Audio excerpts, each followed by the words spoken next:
Hello everyone, welcome to HS nursing Adda.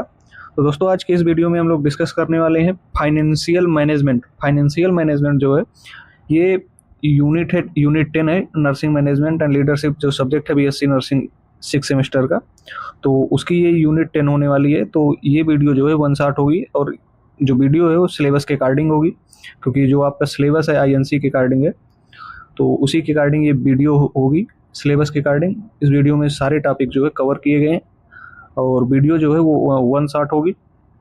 तो आप video को जो है पूरा देखिएगा, तभी आपको एक एक चीज़ें करके समझ में आएंगी। तो शुरुआत करते हैं फाइनेंशियल मैनेजमेंट की। तो फाइनेंशियल मैनेजमेंट होता क्या है, फाइनेंस को किस तरह से मैनेज किया जाता है, तो उसके बारे में इस यूनिट में हम लोग डिस्कस करेंगे कि जो फाइनेंस है मतलब पैसा है वो किस तरह से इस किसी ऑर्गेनाइजेशन में मैनेज किया जाता है। बात करेंगे इसमें फाइनेंशियल मैनेजमेंट की। फाइनेंशियल मैनेजमेंट होता क्या है। फाइनेंशियल मैनेजमेंट का मतलब होता है कि प्लान करना और कंट्रोल करना। किस चीज़ को प्लान करना और उसमें कितनी मनी जो है, कितना पैसा लगेगा, उसको कंट्रोल करना। तो फाइनेंशियल मैनेजमेंट एक तरीके की financial management is a planning and controlling money in an organization. क्या होता है, एक तरीके की प्लानिंग होती है जिसमें जो मनी है मतलब पैसा है उसको कंट्रोल किया जाता है। कि कहाँ पे कंट्रोल किया जाता है, ऑर्गेनाइजेशन में। तो proper use and management of money in an organization क्या कहलाता है, फाइनेंशियल मैनेजमेंट कहलाता है। फाइनेंशियल मैनेजमेंट का मतलब होता है कि सही तरीके से जो पैसा है उसको ऑर्गेनाइजेशन में कहाँ पर इन्वेस्ट करना है, किन चीज़ों की नीड है ऑर्गेनाइजेशन में, तो उसको सही सही डायरेक्शन में लगाना। मनी को क्या कहलाता है, फाइनेंशियल मैनेजमेंट कहलाता है। तो ये रहा फाइनेंशियल मैनेजमेंट का इंट्रोडक्शन। अब बात करें इसके डिफिनीशन के बारे में, तो फंक्शनल मैनेजमेंट क्या है, is the process of planning, organizing and directing. क्या है, एक तरीके की प्रोसेस है प्लानिंग की, ऑर्गेनाइजिंग की और डायरेक्शन की, directing and controlling financial resources to achieve organization goal effectively. मतलब क्या होता है कि फाइनेंशियल मैनेजमेंट एक तरीके की प्रोसेस है, प्लानिंग की प्रोसेस है, ऑर्गेनाइजिंग की है, डायरेक्टिंग की है और कंट्रोलिंग की है। कंट्रोल करने की प्रोसेस है। क्या कंट्रोल करने की, रिसोर्स की। किस लिए कंट्रोल करने की है, जो ऑर्गेनाइजेशन के गोल हैं उसको अचीव करने के लिए।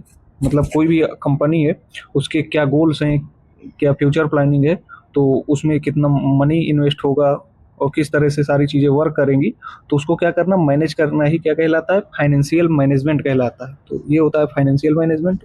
इसका इंट्रोडक्शन देखा, फिर उसकी डिफिनेशन। अब बात करें इसके ऑब्जेक्टिव्स की कि क्यों किया जाता है, फाइनेंशियल मैनेजमेंट का क्या रोल होता है।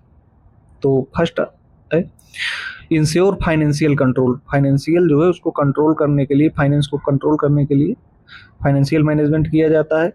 सपोर्ट ऑर्गेनाइजेशनल ग्रोथ, ऑर्गेनाइजेशन के ग्रोथ के लिए हेल्पफुल होता है।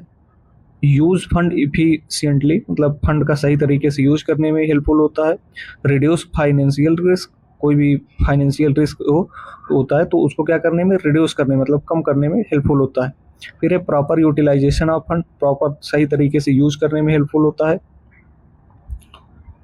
Provide return to stakeholders, क्या प्रोवाइड करता है, रिटर्न प्रोवाइड करता है। किसको, स्टेक होल्डर्स को। स्टेक होल्डर्स का मतलब होता है कि जो कंपनी है, ऑर्गेनाइजेशन है, इसमें कितने लोगों ने अपना जो है, कितने लोगों ने इन्वेस्टमेंट किया है, तो क्या कहलाते हैं, वो स्टेक होल्डर कहलाते हैं। तो उनका जो है रिटर्न प्रोवाइड करने के लिए भी फाइनेंशियल मैनेजमेंट हेल्पफुल होता है। अब बात करें इसके एलिमेंट्स की कि फाइनेंशियल मैनेजमेंट के लिए के एलिमेंट्स जो हैं वो कौन कौन से होते हैं। तो फर्स्ट है इसमें कैश फ्लो। कैश फ्लो का मतलब होता है इसमें मनी जो है, पैसे को मैनेज किया जाता है। इनफ्लो आउटफ्लो कितना आ रहा है और कितना मनी जो है वो लग रहा है, वो सारी चीज़ों को मैनेज किया जाता है। और एलिमेंट क्या है इसका, second financial planning. Financial planning होती है, इन्वेस्टमेंट डिसीजन लिया जाता है, फाइनेंशियल कंट्रोल किया जाता है और रिस्क को मैनेजमेंट किया जाता है। तो कितने एलिमेंट्स हो गए, फर्स्ट है cash flow, financial planning, investment decisions, financial control, risk management. तो टोटल जो है यहाँ पर 5th एलिमेंट डिस्कस किया हमने। कैश फ्लो मतलब कितना पैसा आ रहा है और कितना जा रहा है, और फाइनेंशियल जो प्लानिंग है, किस तरह से प्लान किया जाए और इन्वेस्टमेंट डिसीजन के लिए। तो ये जो है इसके एलिमेंट्स होते हैं। अब बात करें फंक्शंस ऑफ फाइनेंशियल मैनेजमेंट के, कि फंक्शन क्या क्या होते हैं अगर फाइनेंस को सही तरीके से मैनेज किया जाता है तो क्यों किया जाता है, तो उसके फंक्शन क्या होते हैं। तो फर्स्ट है हेल्प इन बजट प्रिपरेशन। किस में हेल्प करता है, बजट को प्रिपेयर करने के लिए। और बजट को प्रिपेयर करने से क्या होगा, ऑर्गेनाइजेशन सही तरीके से वर्क करता है, कि जो भी कमी होगी, जो भी ज़रूरतें होगी ऑर्गेनाइजेशन की, वो सारी चीज़ें जो है पूरी होती हैं। और बजट के बारे में आपने यूनिट जो है यूनिट 3 है उसमें बजटिंग सब्जेक्ट है, सॉरी बजटिंग टॉपिक है, तो उस पर हमने डिस्कस किया है। अगर आपने यूनिट 3 नहीं देखा तो वहाँ पर बजट की जो है बजट के बारे में देख सकते हैं कि बजट होता क्या है, कितने टाइप्स का होता है और इसके ऑब्जेक्टिव्स क्या होते हैं। फिर है सेकंड गाइडिंग फाइनेंशियल एक्टिविटीज़। किस में हेल्प करता है, फाइनेंशियल एक्टिविटीज़ को गाइड करने में, डायरेक्शन प्रोवाइड करने में। थर्ड है मॉनिटरिंग इनकम एंड एक्सपेंडिचर, मतलब कितना जो है इनकम हो रही है और कितना एक्सपेंड हो रहा है, उसको कंट्रोल करने में फाइनेंशियल मैनेजमेंट हेल्पफुल होता है। प्लान करने में, डायरेक्शन देने में, कंट्रोल करने में, और प्रॉफिट जो हो रहा है उसको मैनेज करने में हेल्पफुल होता है। ये फंक्शन होता है फाइनेंशियल मैनेजमेंट का। फिर है investment and cost decision. Investment पे हेल्प करता है, कॉस्ट डिसीजन लेने में हेल्प करता है। और maintain and control cash finances. किसमें कंट्रोल करता है, कैश और फाइनेंस को क्या करने में, कंट्रोल करने में फाइनेंशियल मैनेजमेंट का रोल होता है। तो ये रहे इसके फंक्शंस ऑफ फाइनेंशियल मैनेजमेंट। अब बात करें इसके प्रिंसिपल कि क्या क्या प्रिंसिपल्स होते हैं, प्रिंसिपल्स ऑफ फाइनेंशियल मैनेजमेंट, क्या क्या सिद्धांत होते हैं। फर्स्ट है यहाँ पर कास्ट इफेक्टिवनेस। कास्ट इफेक्टिवनेस का मतलब होता है कि maximum output with minimum cost, मतलब कम पैसा लगा के ज़्यादा क्या है करना, कमाई करना, ज़्यादा प्रॉफिट गेन करना, क्या कहलाता है, कास्ट इफेक्टिवनेस। अब देखेंगे कास्ट इफेक्टिवनेस फर्स्ट प्रिंसिपल है फाइनेंशियल मैनेजमेंट का। कास्ट इफेक्टिवनेस का मतलब क्या होता है, maximum output with minimum cost, मतलब कम खर्च करके अच्छी सुविधाएं मतलब पाना, कम खर्च करके बेहतर नतीजे जो है, रिजल्ट जो है उसको क्या करना, अचीव करना, ये क्या कहलाता है, कास्ट इफेक्टिवनेस।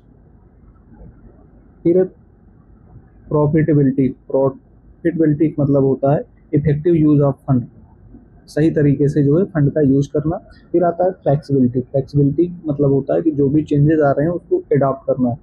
फिर है proper planning and control, proper तरीके से जो है फाइनेंशियल मैनेजमेंट करने से पहले क्या किया जाता है, उसकी प्रॉपर तरीके से प्लानिंग की जाती है। तो क्या होना चाहिए, प्रॉपर प्लान होना चाहिए चीज़ें। फिर है अकाउंटेबिलिटी एंड ट्रांसपेरेंसी। अकाउंटेबिलिटी का मतलब क्या होता है कि जो है अकाउंटेबिलिटी का मतलब होता है कि रिस्पॉन्सिबिलिटी होनी चाहिए, और ट्रांसपेरेंसी का मतलब होता है कि जो भी चीज़ें हैं वो एक ट्रांसपेरेंट होनी चाहिए, मतलब क्लियर होनी चाहिए। और फिर उसके बाद आता है लिक्विडिटी का मतलब होता है availability of cash when needed, मतलब जब ज़रूरत हो तब कैश की क्या होनी चाहिए, अवेलेबल होना चाहिए कैश। तो ये रहे इसके principles of financial management. Cost effectiveness, profitability, flexibility, proper planning, accountability and transparency, liquidity. अब बात करें इसके स्कोप ऑफ फाइनेंशियल मैनेजमेंट की। फाइनेंशियल मैनेजमेंट जो होता है उसके स्कोप क्या क्या होते हैं, तो इसके स्कोप की बात करें तो फर्स्ट है यहाँ पे budgeting, hospital and ward budget. किस में हेल्प करता है, हॉस्पिटल के वार्ड के बजट में। और कोई भी अगर ऑर्गेनाइजेशन है तो उसमें बजट प्लान करने में हेल्पफुल होता है। फिर है cost analysis and control, cost को एनालिसिस करने में और कंट्रोल करने में, कि कितनी लागत लगाई गई है किसी प्रोजेक्ट में, उसको एनालिसिस करने में और उसको कंट्रोल करने में जो है ये हेल्पफुल होता है financial management. And third point है ऑडिट एंड इवेल्युएशन। ऑडिट का मतलब होता है किसी भी चीज़ को सही तरीके से एक सिस्टमेटिक वे में उसका इवेल्युएशन करना, मतलब जांच करना, क्या कहलाता है, ऑडिट एंड इवेल्युएशन।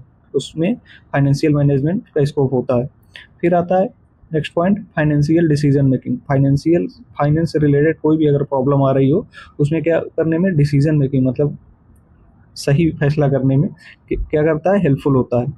फिर है next point, resource allocation and utilization. Resource को क्या करना, एलोकेट करना और उनका प्रॉपर तरीके से यूज करने में भी फाइनेंशियल मैनेजमेंट हेल्पफुल होता है, या उसका वहाँ पर स्कोप होता है, मतलब कहाँ कहाँ यूज कर सकते हैं, स्कोप का मतलब। तो ये स्कोप इसके जो है फाइनेंशियल मैनेजमेंट के स्कोप हो गए। Budgeting, cost analysis and control, audit and evaluation, financial decision making, resource allocation and utilisation.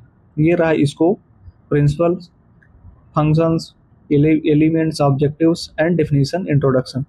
अब देखेंगे हम इसमें financial planning and budgeting in nursing.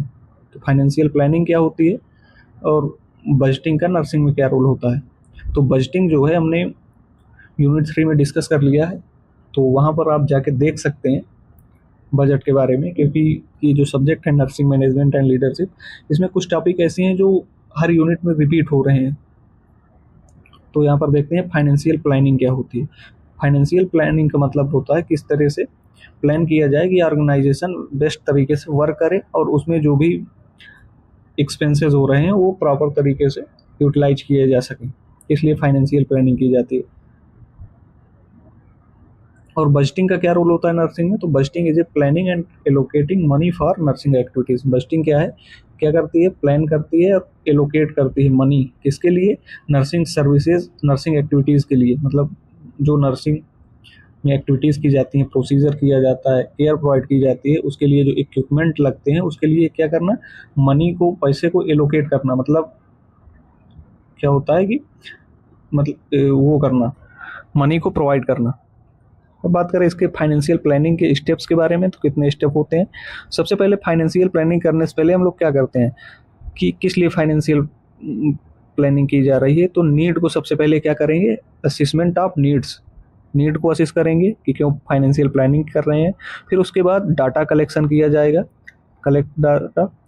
फिर उसके बाद प्रायोरिटीज सेट की जाएगी। सेट प्रायोरिटीज मतलब कि नीड असेस कर लिया, नीड असेस करने के बाद डाटा कलेक्ट कर लिया। डाटा कलेक्ट करने के बाद हम उसमें देखेंगे कि किस चीज़ को पहले प्रायोरिटी दी जाए, किस चीज़ की नीड पहले है, तो उसके लिए क्या किया जाएगा, प्रायोरिटीज सेट किया जाएगा। फिर उसके बाद क्या किया जाएगा, एस्टिमेट कास्ट कि कितना इसमें अमाउंट लगेगा, तो एस्टिमेट किया जाता है कास्ट का।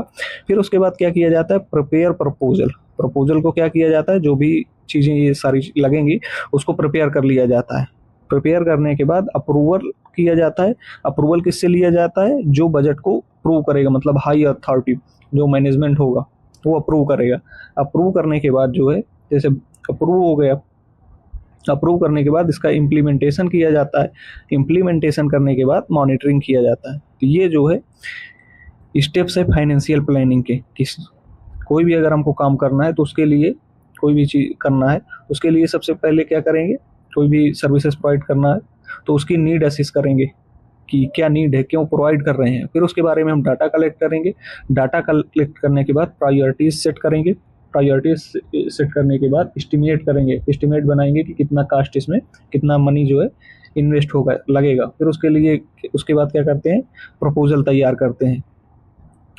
प्रपोजल तैयार करने के बाद अप्रूवल लेते हैं। अप्रूवल लेने के बाद इम्प्लीमेंट कर देते हैं। इम्प्लीमेंट के बाद मॉनिटरिंग की जाती है। तो ये होता है फाइनेंशियल प्लानिंग के जो है steps. Proposal and requirement in hospital unit. Proposal और रिक्वायरमेंट का मतलब होता है, प्रपोजल का मतलब किसी चीज़ के बारे में प्रस्ताव देना, कोई भी चीज़ें अलाट करवाने के लिए क्या करना, प्रस्ताव देना हायर अथॉरिटी को। रिक्वायरमेंट का मतलब क्या होता है, जो भी ज़रूरतें हैं वो, उन ज़रूरतों को पूरा करने के लिए प्रपोजल देना ही। तो देखते हैं प्रपोजल क्या होता है। Proposal is a formal plan submitted for approval for future requirement based on needs and workload. क्या है प्रपोजल, एक तरीके का फॉर्मल प्लान होता है जो कि सबमिट किया जाता है अप्रूवल के लिए, फ्यूचर रिक्वायरमेंट के लिए। क्योंकि नर्सिंग केयर यूनिट में इक्विपमेंट की नीड होती है तो उसके लिए क्या किया जाता है, प्रपोजल दिया जाता है, जिससे वो इक्विपमेंट अप्रूव हो सके, जिससे रिक्वायरमेंट पूरी हो सके, इसलिए अप्रूवल दिया जाता है। Requirement for patient care unit, क्या क्या रिक्वायरमेंट होते हैं पेशेंट केयर यूनिट पे, proper staffing and budgeting, proper staffing, budget, HR planning, selection, training, scheduling, resource management होता है, एक्सटर्नल इंटरनल, क्राइटेरिया परचेजिंग, क्या क्या क्राइटेरिया होता है इसका, किसी भी चीज़ को परचेज करने के लिए उसका क्या क्राइटेरिया होता है, सेफ होना चाहिए वो जिस चीज़ को हम परचेज कर रहे हैं, नॉन टॉक्सिक होना चाहिए, सेफ ड्यूरेबल होना चाहिए, रिपेयरेबल होना चाहिए, easy to use, easily use किया जा सके, और स्टेरलाइजेबल होना चाहिए, उसको स्टेराइल भी किया जा सके। तब देखेंगे हॉस्पिटल सप्लाईज की, हॉस्पिटल में क्या क्या रिक्वायरमेंट होती है, किसके किसके लिए प्रपोजल दिया जाता है। तो हॉस्पिटल सप्लाईज में ड्रग्स की नीड होती है, मेडिसिन की नीड होती है, ऑक्सीजन एंड लिनन की नीड होती है, बायो मेडिकल डिवाइसेस की नीड होती है, सर्जिकल इंस्ट्रूमेंट की नीड होती है, ड्रेसिंग मटेरियल की नीड होती है, डिस्पोजेबल आइटम्स की नीड होती है। तो ये जो है हॉस्पिटल सप्लाईज हो गई। अब देखते हैं इलेक्ट्रिकल इक्विपमेंट कौन कौन से होते हैं। फर्स्ट है ventilator, ECG machine, suction pump, stethoscope, defibrillator, BP instrument, autoclave और डायग्नोस्टिक किट। तो ये जो है होते हैं इक्विपमेंट जो कि हॉस्पिटल में यूज किए जाते हैं। अब बात करें emergency and disaster planning. Emergency और डिजास्टर प्लानिंग मतलब इमरजेंसी के समय क्या क्या चीज़ें प्लान होनी चाहिए, उसका प्री प्लान किस तरह से किया जाता है, और डिजास्टर के टाइम क्या क्या चीज़ें करेंगे। तो planning for emergencies, disaster, maintain stock of medicine, avoid over spending. क्या किया जाता है, प्लान किया जाता है किसी भी इमरजेंसी के लिए, और जो स्टॉक मेडिसिन उसमें लगेंगी इमरजेंसी के टाइम, उसको क्या किया जाता है, उसका स्टॉक किया जाता है, अवॉइड किया जाता है ओवर स्पेंडिंग।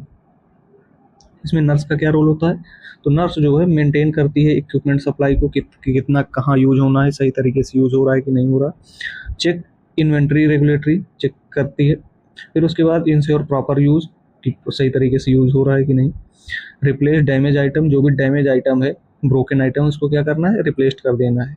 नर्सिंग स्टाफ को ट्रेन करना है, मेंटेन करना है रिकॉर्ड रिपोर्ट को, और इंश्योर करना है कि इमरजेंसी जो प्रिपेयरनेस है उस है कि नहीं। तो ये नर्स का रोल होता है। बात करें बजट एंड बजटिंग प्रोसेस की, तो बजट जो है, बजटिंग प्रोसेस, बजटरी प्रोसेस जो होता है, बजट के बारे में आप लोगों ने पढ़ा होगा यूनिट 3 में। इससे पहले हमने यूनिट 3 की वीडियो अपलोड कर दी है चैनल पे, वहाँ पर आप जाके देख सकते हैं बजट क्या होता है।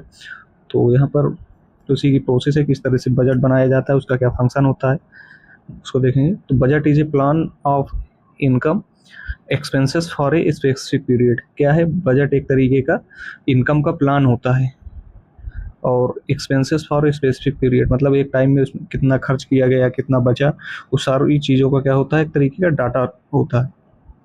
पर्पज़ क्या होता है बजट के, तो बजट जो है प्रॉपर यूज हो सके, रिसोर्स जो भी है उसका यूज करने के लिए सही तरीके से, वेस्टेज को रिड्यूस करने के लिए, जो भी परफॉर्मेंस है स्टाफ की उसको इवेल्युएट करने के लिए, plan and control money, plan करने में हेल्पफुल होता है और मनी को कंट्रोल करने में भी हेल्पफुल होता है। और बजटिंग की टाइप्स की बात करें तो टाइप्स आप यहाँ पर यूनिट 3 में बजट के बारे में सही तरीके से हमने डिस्कस किया है, तो उसमें देख सकते हैं बजट कितने टाइप्स के होते हैं। जीरो बेस्ड बजट होता है, लाइन ऑर्डर बजट होता है, कई टाइप्स के बजट होते हैं। अब बात करें बजटिंग प्रोसेस के बारे में, बजटिंग प्रोसेस होती किस तरह से है। तो सबसे पहले ऑब्जेक्टिव सेट करते हैं हम लोग, फिर रिसोर्सेज जो हैं, रिसोर्स को क्या करते हैं, असिस्ट करते हैं। रिसोर्स को असिस्ट करने के बाद एस्टिमेट एक्सपेंसेस, कितना एक्सपेंस होगा, और उसके लिए क्या करते हैं, उसके बाद ड्राफ्ट को प्रिपेयर करते हैं, फिर अप्रूवल लेते हैं, अप्रूवल लेने के बाद इम्प्लीमेंट करते हैं, फिर मॉनिटरिंग करते हैं और इवेल्यूएशन करते हैं। ये बजटिंग प्रोसेस होती है कि सबसे पहले हमको क्या करना है, ऑब्जेक्टिव को सेट करना है कि इसका मेन पर्पज़ क्या है, और फिर उसके लिए रिसोर्सेज को असिस्ट करते हैं, फिर उसके लिए कितना पैसा लगेगा, कितना एक्सपेंस होगा, उसको जो है एस्टिमेट करते हैं, फिर वो ड्राफ्ट प्रिपेयर करते हैं, अप्रूवल लेते हैं, अप्रूवल लेने के बाद क्या करते हैं, इम्प्लीमेंट कर देते हैं। जब इम्प्लीमेंट हो जाता है तो मॉनिटर करते हैं, इवेल्युएशन करते हैं। तो ये होता है बजटिंग की प्रोसेस।